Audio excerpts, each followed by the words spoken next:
Guys, आज चाहिँ म तपाईहरुलाई कटहरको तरकारी कटहरको रेसिपी बनाएर तपाईहरुलाई म देखाउँछु। यता कस्तो हुन्छ।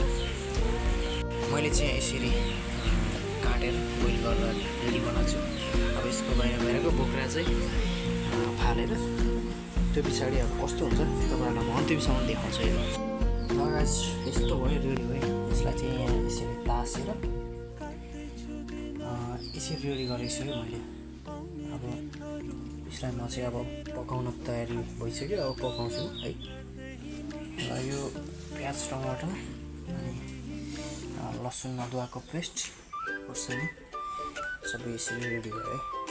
अब यसमा चाहिँ पकाउन एकदमै तयारी हालतमा छ। ल साथीहरु, अर्ग्यानिक तरिकाले पकाउनको लागि मैले चाहिँ आज अर्ग्यानमै पकाउने तयारी गरेँ। कम्ती बसाइसक्यो हैन। आगोमा पकाएको खानु छुट्टै मिठो हुन्छ ग्यासमा भन्दा। यसमा चाहिँ तेल राखौँ।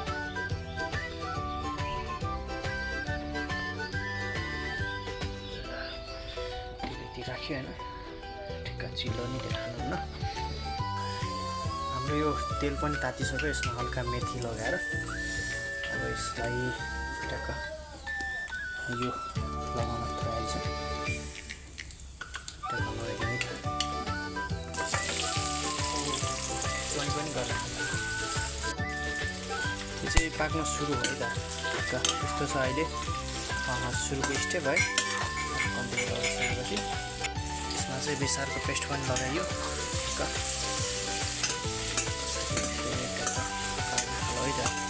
साथी, यसमा प्याज पनि एड गरिदिएँ मैले। यसलाई चला कस्तो हुन्छ हैन। यसलाई हेरेर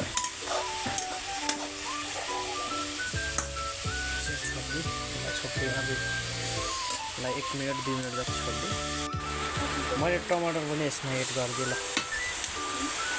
टमाटर पनि यसमा हालिदिएँ। हेलो साथीहरु, यसमा चाहिँ मैले सबै कुक एड गरिसकेँ। मसलाहरू, प्याज, टमाटर है, अनि सबै थोक एड गरिसक्यो। कस्तो हुन्छ। हेलो गाइस, मेरो यो कटहरको तरकारी चाहिँ यस्तो दामी हो कि है, दामी भएको छ है। त यस्तो हो। हामीहरूलाई यस्तै रेसिपी हेर्न मलाई भने चाहिँ कमेन्ट, सेयर र लाइक गर्नु होला है त यो ब्लगलाई। ल थ्याङ्क यू सो मच।